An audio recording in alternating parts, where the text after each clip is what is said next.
Sa Washington ngayon, nagkaroon muli ng pamamaril na itinuturing bagong tangkang pag-atake kay Donald Trump. Pero sa pagkakataong ito, may mga nakakagulat na detalye na lumitaw na nagtutulak mag-isip na may sabwatan sa loob ng White House laban sa Amerikanong presidente. Sa ngayon, ganyan ang iniisip ng mga naniniwala sa conspiracy theory na pinapansin kung paano nilikas ang presidente at mga matataas na opisyal ng White House. Bakit pinayagan makalapit basta-basta ang mamamaril sa ballroom kung saan ginaganap ang okasyon?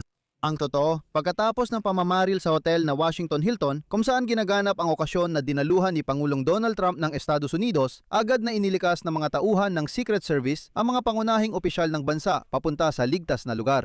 Ngunit nakakaintriga na ang unang inuna ng Secret Service na iligtas ay hindi naman si Pangulong Donald Trump. May mga nakakita ng tiyak na simbolismo at maging ng sabwatan dito. Itutuloy.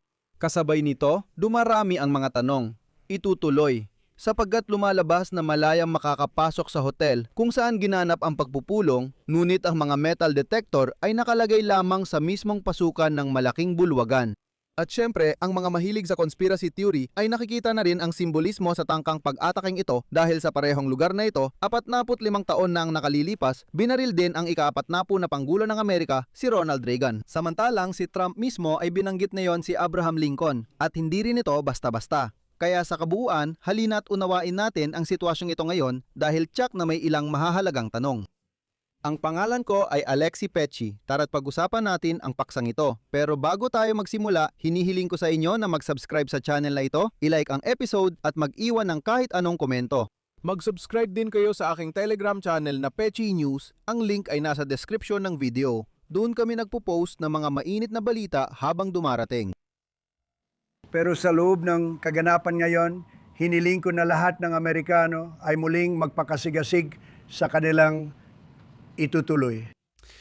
Итак, сразу скажу, что все подробности о том, что именно и как именно происходило. Magpapatuloy ang usapan ni Donald Trump at media sa Washington. Ikwento ko ito sa susunod na episode. Kung hindi mo nasundan ng balita, sigurado akong may idea ka na sa nangyari mula sa Telegram. Sa episode na ito, pag-uusapan natin ang mga kontrobersyal na issue ng insidenteng ito. Kung ikukwento ng maikli, ang presidente ng Estados Unidos na si Donald Trump ay agad na inilikas mula sa hapunan kasama ang mga kinatawan ng media matapos ang mga putok ng baril. Susunod pa ang mga detalye. Nangyari ang insidente noong gabi ng Sabado sa isang seremonyal na okasyon na dinaluhan ng mga mamamahayag na tradisyonal na isinasagawa na may black tie na dress code sa isang hotel sa Washington. May mga putok ng baril na narinig malapit sa bulwagan ng hapunan. Lumabas ng nagpaputok ay isang lalaki na may dalang shotgun, baril at mga kutsilyo at sinubukang lampasan ng seguridad papasok sa bulwagan. Где и сидели Дональд Трамп, вся верхушка американская и, конечно же, гости. Как раз на входе к залу и были слышны эти выстрелы, после чего Трампа и всех высокопоставленных чиновников эвакуировали. Подозреваемый в стрельбе находится сейчас под...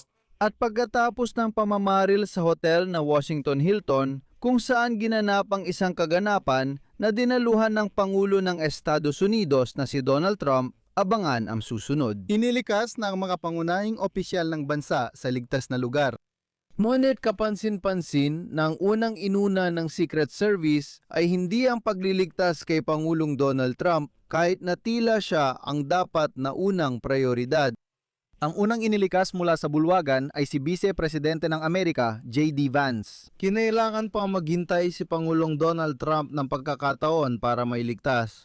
Itutuloy at sa video na ito, makikita na hindi ang presidente ang unang iniligtas, kundi ang Vice Presidente. Sa video, makikita na inuna ng mga ahente ng seguridad ang paglikas sa mga pangunahing opisyal ng bansa. Gaano man ito kapangit pakinggan, walang may pakialam sa mga mamamahayag. Ang unang inalis ng mga ahente mula sa entablado kung saan may mesa para kay Donald Trump at opisyal ng administrasyon ay si J.D. Vance. Nanatili si Trump sa mesa hanggang dumating ang mga armadong special forces at tinakpan siya gamit ang kanilang mga katawan. Pagkatapos lamang nito, sinimulang ilabas si Trump papunta sa likod ng entablado. Sa mga sandaling iyon, matagal nang nasa ligtas na lugar si J.D. Vance. Sa paglabas, nadapa at natumba ang presidente ng Estados Unidos. At least, ganun ang itsura mula sa gilid.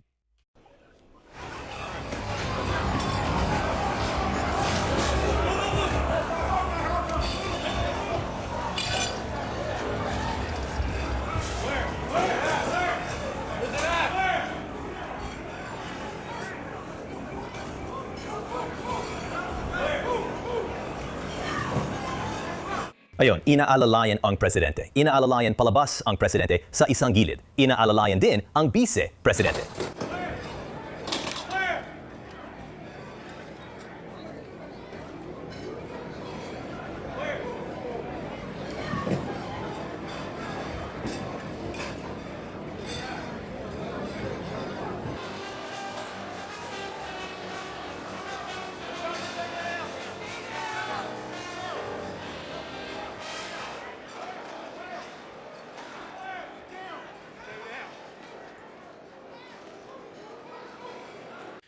Ngayon, online, may mga naghahanap ng sabit sa katotohanang naunang inilikas ang vice-presidente kaysa sa presidente. Pero maaaring may simpleng paliwanag sa kilos ng Secret Service na walang kaugnayan sa conspiracy theory.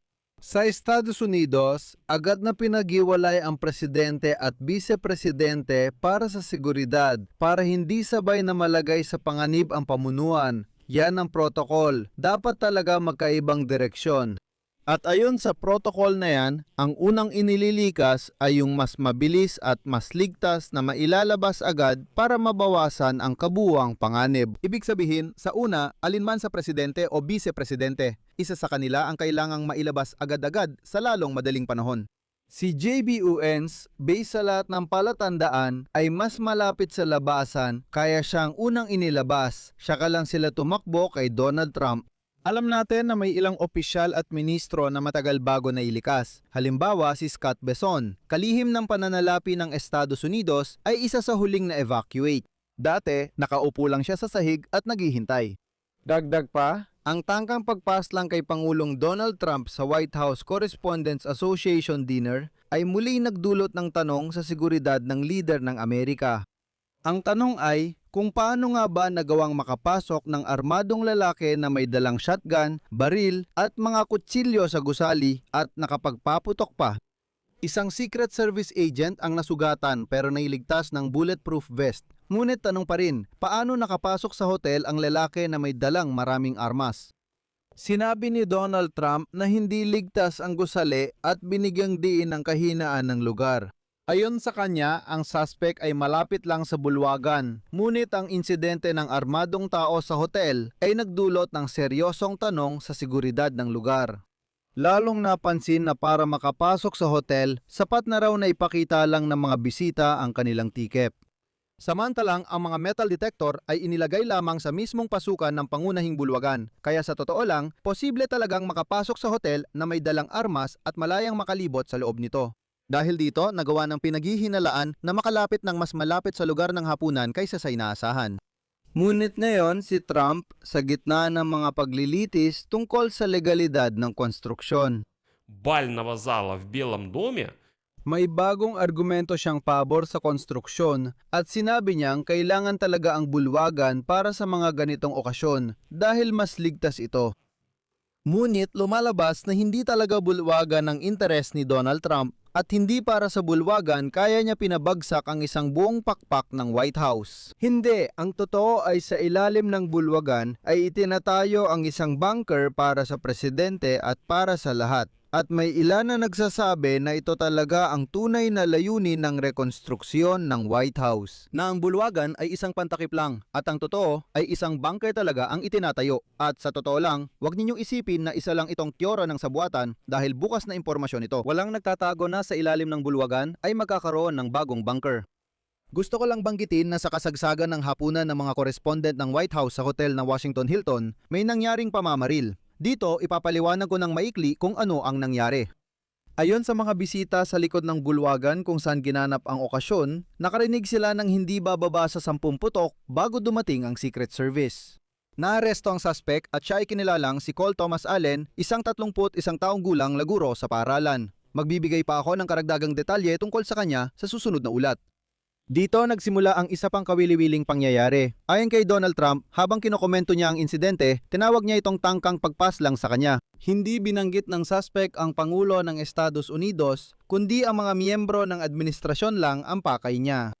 At dito na ang pinakakawili-wiling bahagi. Inihalin tulad ni Donald Trump ang kanyang sarili kay Abraham Lincoln.